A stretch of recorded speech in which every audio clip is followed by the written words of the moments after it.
ভিন রাজ্যে কাজে গিয়ে বাড়ি ফেরার পথে নিখোঁজ ক্যানিংয়ের গৃহবধূ। দিল্লিতে কাজে গিয়ে বাড়ি ফেরার পথে নিখোঁজ হয়ে গেলেন এক গৃহবধূ। নিখোঁজ গৃহবধূর নাম সরস্বতী দাস। স্থানীয় সূত্রে জানা গিয়েছে, দক্ষিণ চব্বিশ পরগনার ক্যানিং থানার মাতলা অঞ্চলের রাজারহাট পুরাতন চাঁদনি গ্রামের বাসিন্দা গৃহবধূ সরস্বতী দাস বিগত 5 বছর যাবৎ দিল্লিতে কর্মসূত্রে থাকতেন তিনি। স্বামী পরিত্যক্তা ওই গৃহবধূর 1.5 বছরের এক পুত্র সন্তান রয়েছে। পেটের টানে 1.5 বছরের পুত্র সন্তানকে তার বাবা লক্ষিন্দর দাস ও মা পুষ্প দাসের কাছে রেখে দিল্লিতে পাড়ি দেয় গৃহবধূ সরস্বতী দাস। লক্ষিন্দর দাস পেশায় একজন ভ্যান চালক। সংসারে নুন আনতে পান্তা ফুরায়। কোনো মতে তার সংসার চলে। আর 3 কন্যা সন্তান। মেয়েকে বিয়ে দিয়ে দিয়েছেন। বড় মেয়ে সরস্বতী দাস স্বামী পরিত্যক্তা, ফলে পেটের জ্বালায় দিল্লি চলে যায়। সেখানে নিউ দিল্লির গান্ধী রোডের 42 নম্বর গলিতে একটি কোম্পানিতে কর্মরত ছিলেন ওই গৃহবধূ। গত 3রা জুন নিউ দিল্লি স্টেশন থেকে ট্রেনে উঠে ক্যানিংয়ের বাড়িতে ফিরে আসার জন্য ট্রেনে ওঠার পর গৃহবধূ সরস্বতী দাস তার পরিবারের সদস্যদের সাথে মোবাইল ফোনে কথাও বলেন সেদিন। তারপর থেকে আর কোনো কথা হয়নি পরিবারের সদস্যদের সাথে। 4 জুন হাওড়া স্টেশনে তার নামার কথা, কিন্তু আজও বাড়ি ফেরেননি তিনি। চাতকের মতো তাকে ওই গৃহবধূর পরিবার পরিজন এ বিষয়ে লিখিত অভিযোগ দায়ের করেছেন ক্যানিং জিআরপি সেকশনে। ইতিমধ্যে রেল এ বিষয়ে খতিয়ে দেখতে শুরু করেছে। রহস্যজনকভাবে নিখোঁজ গৃহবধূ বাড়িতে না ফেরায় কান্নায় ভেঙে পড়েছেন তার পরিবারের সদস্যরা।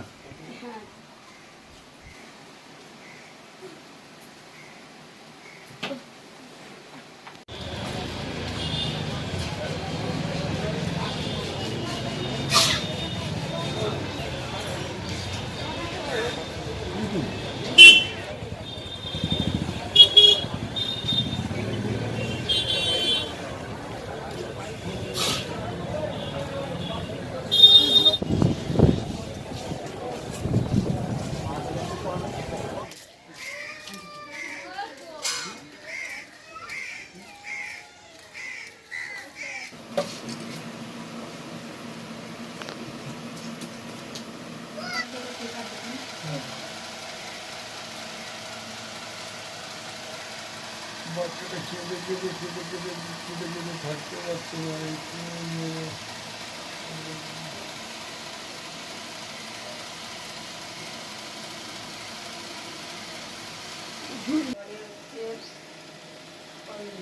ট্রেনে ওরা মানে মাথা খারাপ, মানে কিছু একটা খাইয়ে দিয়ে মাথা খারাপ করে দিয়ে ট্রেনে বসে দিল।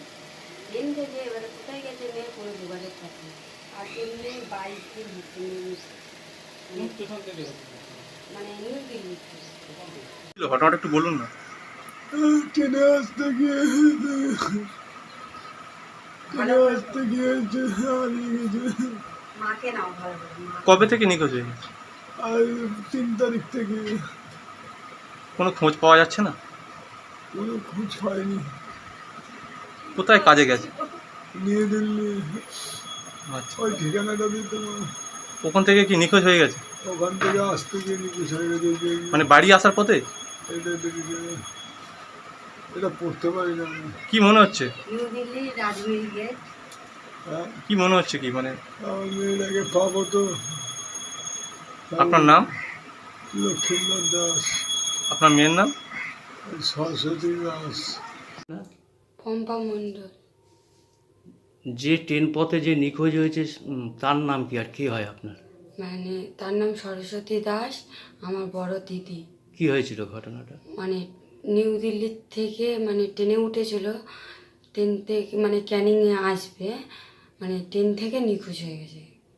কত তারিখে নিউ দিল্লি? নিউ দিল্লির 3 তারিখ থেকে। তারপরে কি হলো? তারপরে মানে ক্যানিংয়ে আসার মানে নিউ দিল্লিতে ক্যানিংয়ে আসবে বলেছে, মানে ট্রেন থেকে তো পাওয়া যায়নি।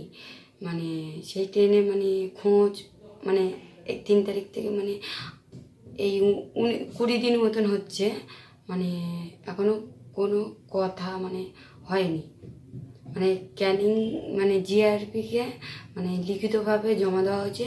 ওরা জিআরপিরা মানে একটা কাগজ দিয়েছে আমাদেরকে, মানে মানে জিডি জিটি দিয়েছে। মানে কি মানে মানে কি করতে গেছিল দিল্লিতে? মানে নিউ দিল্লিতে কাজ করতো আর কি। কতদিন ধরে কাজ করছে? 5 বছর প্রায়।